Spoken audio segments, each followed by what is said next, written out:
Hey, so my name's Jeff Page, and I'm sitting here in my Handcycle that I got from Sport On in Poland and then modified the crap out of it. So it works really well for quads or other people that don't have hands. So let's see, we'll start right here. This is my phone, and so I can call anyone if I get in a hurry or get in trouble. If I crash, I can call somebody. It also has voice shifting. I can voice shift my shifters. But instead of using my voice, I've designed this little shifter shift up and down. You can hear it going. And then also I have a shift here where I can shift to a bigger gear. Let's wake this one up. And that goes down to a smaller gear. That goes to a bigger gear. So I made a 2-speed sprocket that fits a Nexus or Alpine hub. So I've got 16 on one and 23 on the other. You don't have to compromise. You've got the lowest and the highest at the same time with just a derailleur and a shift.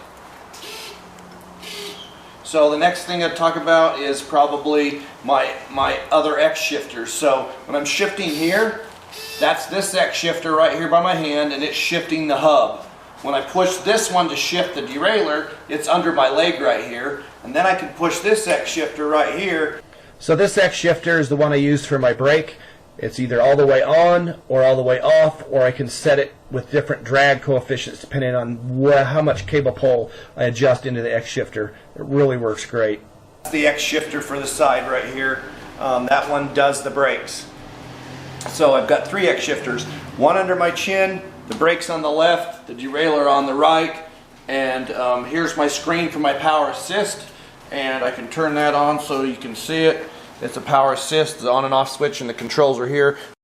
The power assist is a TSDZ2, and I get these from electrifybike.com, and they've got special firmware that work for Handcycles. And then on my right elbow is a mechanical disc brakes.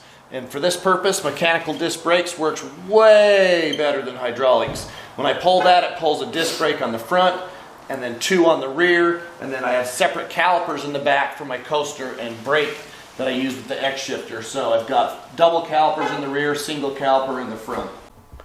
As you move around to the rear, I want to show the modifications that were made to the bike. We removed a single center seat stay and installed 2 seat stays. This gives us the ability to carry 3 batteries instead of 1. We also made new battery mounts that will hold the 3 batteries. We moved the flag behind one of the stays so it's out of the way to put the batteries on and off. We've also allowed, with 2 seat stays, a place to put your camelback so it stays centered. And you'll also see that this bike has dual calipers on the rear, one for the park brake and one for the main brakes. I just kind of wanted to show everybody how this all works and how it's all done. And if anybody has any questions on how to do one for themselves or wants to know where to buy the parts or how to do it, I'd be glad to help. Because when I got hurt, only pairs and amputees did this kind of stuff. And now I've designed it for quads, and quads can do the same thing pairs and amputees can. So get a hold of me on the email and I'll give you any information you need. Thanks.